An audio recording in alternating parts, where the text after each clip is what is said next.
Bom dia, turmas do oitavo A e oitavo B. Hoje nós vamos fazer uma aula um pouco diferente, né? Eu tenho notado que eu tenho passado muitas atividades, o retorno está muito pouco. Então a gente vai mudar um pouco essa perspectiva.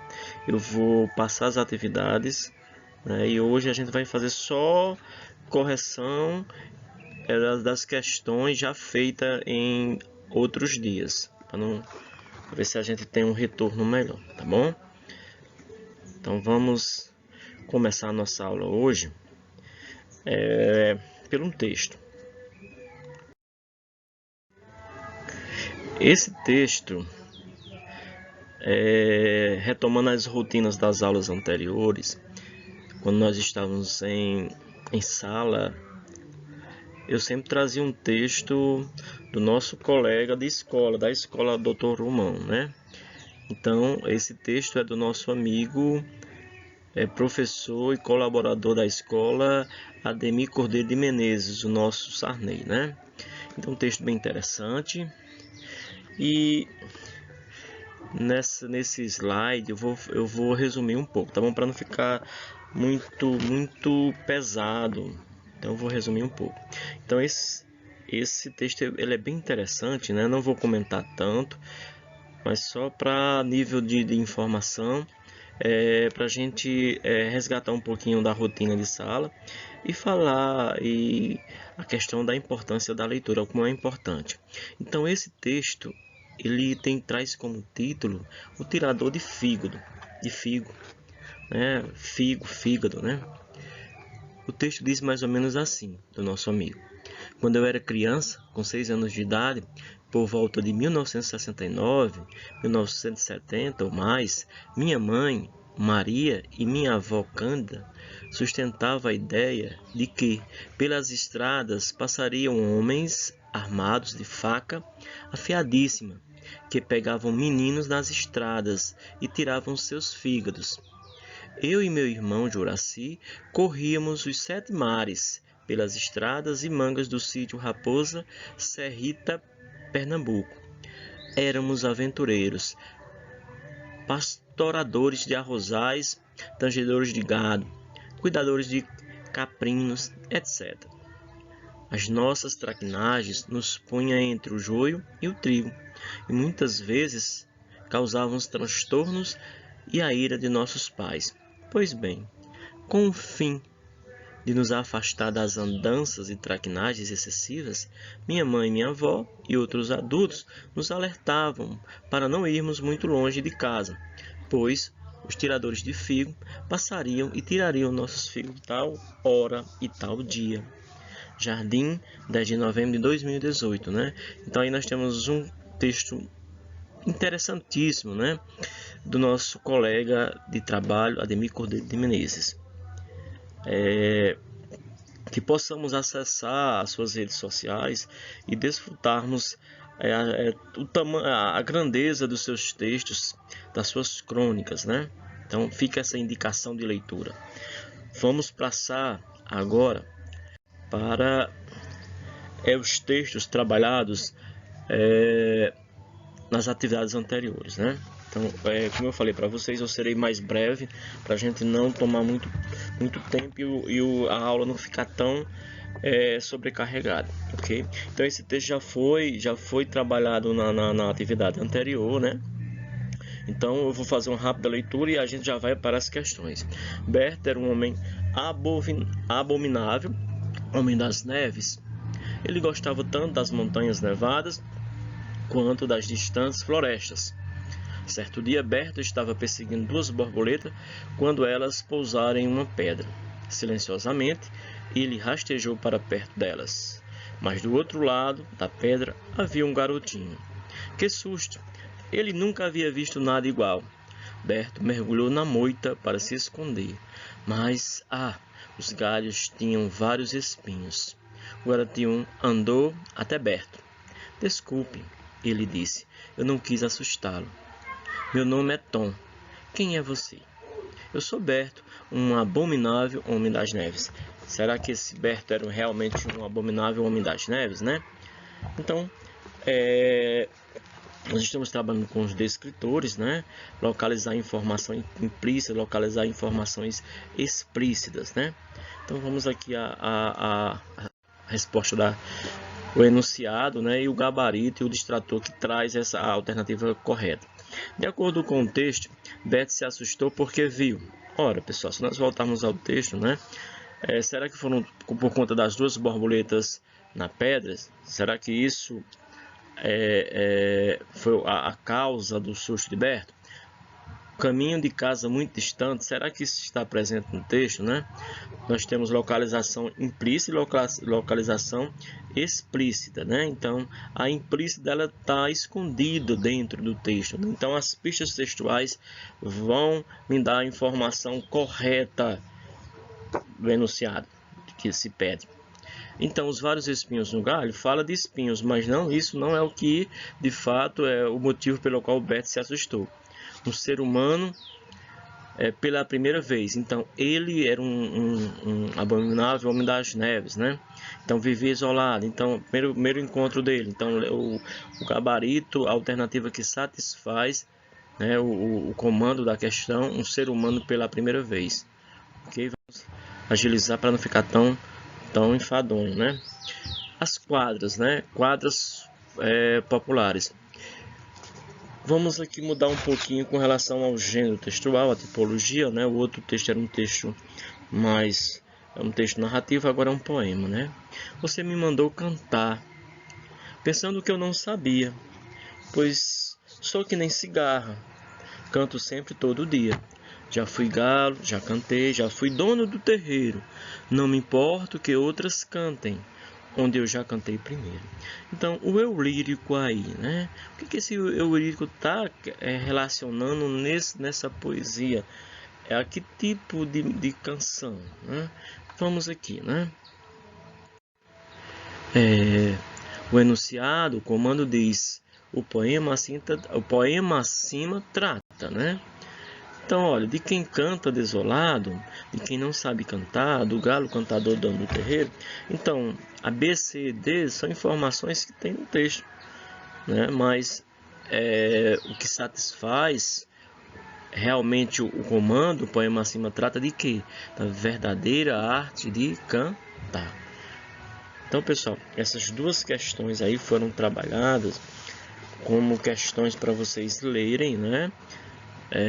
Dois descritores, aliás, perdão, o descritor número 2, nós já trabalhamos com o descritor 1, agora nós estamos trabalhando com o descritor 2, né, que é localizar informações implícitas, né, aquelas que estão escondidas, e as pistas textuais irão fazer com que o leitor atento descubra qual é a resposta correta. Bom, pessoal, aí a gente passa para as atividades do livro didático. Ressalto que nessa segunda-feira eu estarei pela manhã inteira fazendo um plantão com os alunos do oitavo ano A, com os alunos do oitavo B, para a gente discutir questões de gênero textual, questões de leitura, questão de leitura e compreensão, dúvidas, né, que muitas vezes na sala de aula se torna mais fácil porque tem ali o acompanhamento do professor. Sem o professor é um pouco difícil essas questões de compreensão textual, né? E aí eu vou estar essa segunda-feira dando vistos virtualmente e também respondendo algumas questões referente aos textos. Então vou ser um pouco mais breve nas minhas colocações para não tomar muito tempo, né? Porque é pouco tempo. Então vamos lá as questões tratadas no livro didático, né? Então a primeira questão traz como o enunciado da questão: possibilidades e limites do corpo é um texto didático. Para você, qual é a finalidade de um texto didático? Então, gente, olha, o gênero textual, né? Texto didático. A nossa prática enquanto professor é uma prática didática. Nós selecionamos, trabalhamos, a maioria dos nossos textos são textos didáticos. Para que serve o texto didático, né? Então, para servir de base para essas questões do livro, foram dois textos, né? Essa questão vai tratar do texto número 1, que trata das possibilidades e limites do corpo, né? Então, esse texto, o que ele vai trazer aí, né? Então, vamos lá. Então, nós temos alguns enunciados. A letra A diz: de que trata o texto lido, né? Então, quem leu, né? São dois textos, né? Que ele traz de que trata o texto lido, basicamente, né? O assunto que ele vai tratar sobre o padrão de beleza. Então, a letra A, o assunto principal desse texto é o padrão de beleza, né? Então, a nossa sociedade, ela tem um padrão de beleza, né? Então, olha só, eu ressalto que essas questões de interpretação só são questões, como eu sempre falava, quando a gente estava dando aula. Estava presencial, dizia: pessoal, aqui é um modelo de questão. Não quer dizer que a sua resposta esteja errada, né? Mas tem que ter um fio condutor com o texto, tá bom? Não pode ser muito distante do texto. Então, a letra B. Qual a ideia central apresentada pela autora? Então, qual é a ideia central apresentada pela autora? Então, o assunto, né? O assunto geral é o padrão de beleza. E a letra B. Qual é a ideia central apresentada pela autora? Então, a ideia geral, padrão de beleza, né? E a ideia central é qual o preço a pagar pelo esse padrão de beleza que as pessoas pagam para tê-lo, né? Então, uma coisa está ligada à outra. O assunto geral é o padrão de beleza, né? Mas como chegar a esse padrão de beleza? Que preço pagar? Então, aqui é um modelo de questão, né? Então, a primeira, né, é o assunto geral do texto, o padrão de beleza. Como as pessoas conseguem atingir esse padrão de beleza? O que é que elas fazem, né? Para se permanecerem ao longo do tempo com a mesma fisionomia, né? E por que essas pessoas elas querem ficar eternamente com a mesma aparência, né? Essas questões que querem prorrogar a questão biológica, ok? Então, as questões elas vão nortear nesse sentido, né? A questão do padrão de beleza, questões estéticas, biológicas, né? E econômicas. É quem patrocina isso, né? Quem está por trás disso também são questões que a gente pode abordar com relação a esse texto, ok? Então, a segunda questão, vamos à segunda questão. Falamos na primeira questão da ideia central, né? O principal, são abordadas ideias secundárias, ou seja, a segunda questão está dizendo o seguinte: temos uma ideia geral, né? Que foi abordada na primeira questão, e a segunda, são abordadas ideias secundárias que vão sustentar a minha ideia principal. O comando da questão diz assim: no caderno organize essas frases na sequência em que se desenvolve, elaborando um breve resumo. Acrescente articuladores para assegurar a coesão textual e cuide da pontuação, né? Então, pessoal, se nós formos observarem aí essas ideias secundárias que são apresentadas na questão, nós temos a seguinte questão: D, C, B, A e E. Então, eu vou fazer a construção, lógico, colocando alguns articuladores no texto, né, para que esses articuladores tenham a função de ligar, né, um enunciado a outro, mas para que eles possam formar um todo, né? Eles estão os enunciados estão separados em itens A, B, C, D e E, né? E aí eu vou fazer a articulação, a ligação, e para isso eu tenho que colocar elementos de coesão, né? Vamos aqui para ligar. Esses elementos de coesão, eles têm essa função de ligar, de articular, para poder o texto ficar com sentido. Então, a sequência é essa: D, C, B, A e E. Lembrando que eu tenho que colocar os articuladores, ok? Vamos aqui à terceira questão. Pessoal, deixo aqui aberto também, porque, olha, eu não vou me prolongar, como eu já falei, né? Estou pela manhã inteira à disposição de vocês, e a gente pode discutir por menores essas questões, tá bom? Vou passar para a terceira questão. A autora faz várias críticas, né? Então, é um texto em que o autor faz várias críticas. Então, existem várias formas de se fazer uma crítica, né? Então, vamos lá. A letra A diz assim: indique no caderno a quem ela atribui cada uma delas, né? Então, o item 1, o mito de que beleza e juventude são passaportes para a felicidade. Ela está fazendo essa crítica a quem? A quem? A indústria da beleza. Então volto aqui, ó. A eliminação das marcas de tempo tornou-se uma obrigação. Ela faz também uma crítica a quem? A quem? A indústria da beleza. A beleza é um ideal a ser obrigatoriamente alcançado. Então também isso aí está atrelado a quem? A indústria da beleza. Então, pessoal, os itens 1, 2 e 3, que são argumentos utilizados pela autora, argumentos que fazem uma crítica, né? E essa crítica está direcionada a quem? A quem está por trás de tudo isso, né? Que é a indústria da beleza. Essas informações a gente podem ser e devem ser voltadas para o texto. A gente não está voltando ao texto por conta do tempo, tá ok? E a letra B, né? Você concorda com as críticas que ela faz? Por quê, né? Então, são críticas e que é importante a leitura, como eu já falei antes, né? Você ir ao texto para você ter uma segurança para concordar ou discordar sobre o que a autora está colocando, né? Então ela está fazendo críticas à indústria da beleza, está utilizando esses argumentos, mas aí a gente tem que sempre voltar ao texto para entender bem por menor esses argumentos, a questão de onde eles estão posicionados. E aí você pode concordar ou discordar da autora. Então é a resposta pessoal. Nessas questões, gente, tem muita resposta pessoal, né? Porque a discussão do texto irá fornecer a vocês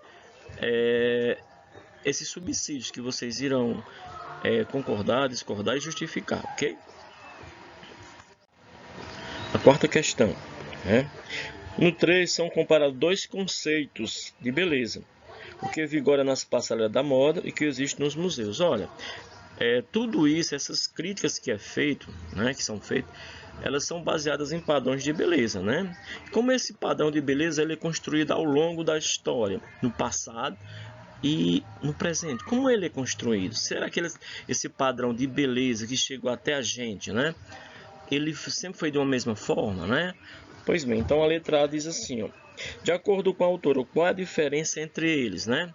Então, olha, então no passado, nos museus, o belo assume formas e proporções diversas ao longo do tempo, enquanto nas passarelas o belo obedece a um único padrão relativo ao momento, né?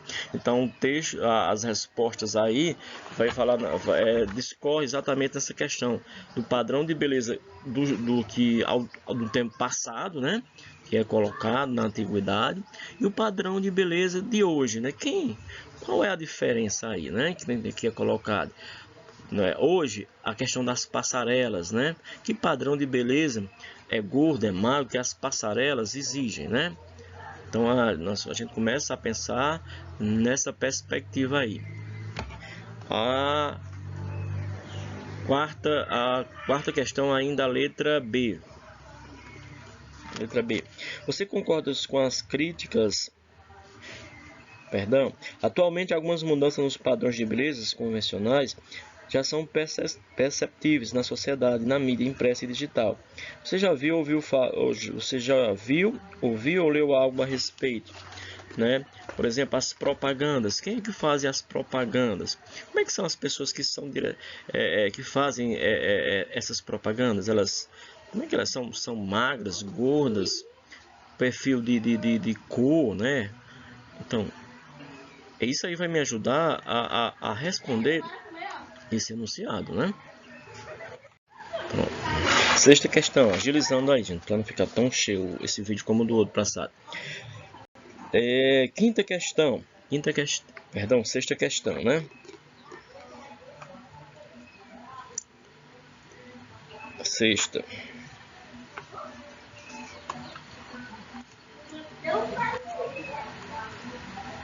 Sexta questão, vamos à sexta, depois a gente volta ao texto, né? Ó. O corpo tornou-se uma espécie de troféu a ser exibido como se fosse uma etiqueta de marca famosa. Vamos aqui. Letra A. Por que a autora compara o corpo a uma espécie de troféu a ser exibido? O que você entende por essa afirmação? Olha o que é colocado aí, né? Essa questão de etiqueta é o padrão de moda, né? Padrão de moda, né? Padrão de moda, ok? Então, as pessoas investem tempo e dinheiro para ter um corpo perfeito, como um triunfo pessoal, a fim de que de se mostrarem vitoriosas na vida. Então, a argumentação que é colocada é exatamente nessa questão. E o corpo perfeito, o que seria um corpo perfeito? Está até destacado entre aspas. O que seria esse corpo perfeito, né? É um corpo cheio de músculo, é um corpo feito por cirurgias, um corpo cheio de maquiagem. Por que esse corpo ele tem que ter esse perfil, né? Então a gente precisa estar sempre refletindo sobre isso, né? Uma etiqueta é algo que está sempre à mostra, né? Um corpo esbelto, um magro, né? A letra B é por que a comparação do corpo com a etiqueta famosa? Etiqueta refere-se ao luxo, um corpo perfeito provocaria admiração alimentada à vaidade pessoal, né? Então, a questão, você vai usar uma roupa, tem que ser uma roupa de etiqueta. O que é essa roupa de etiqueta? É uma roupa de marca, né? Aquela marca que vende, não esse produto, um produto, será que esse produto tem qualidade? A mesma coisa é esse corpo perfeito, né? Então, há essa analogia, porque da mesma forma que você ostentar uma roupa, um carro de marca, a mesma coisa seria você ter um corpo moldado, né? Moldado, musculoso, cheio de maquiagem. A letra C. Que reflexão essa leitura propõe aos leitores em relação ao corpo humano? Eu poderia simplesmente colocar essa questão, né? Corpo perfeito no sentido de corpo saudável. Então, nós, estudantes, né, que sempre eu coloco essa questão, estudantes de língua portuguesa, qual é a compreensão que nós devemos ter desse texto após essa discussão? Que o corpo perfeito não é um corpo que não deve ser trabalhado, mas esse trabalho tem que se obedecer o quê? Um corpo saudável, né? Ok? Então, tem que fazer atividade física, né? Tem que se vestir bem, tem que cuidar do corpo, mas sempre olhando, tendo esse olhar para um corpo saudável, né? E não somente a questão da estética, né? Somente a questão da estética. A D. Você considera a linguagem empregada no texto difícil ou acessível ou é formal ou informal, né? Então, olha, pessoal,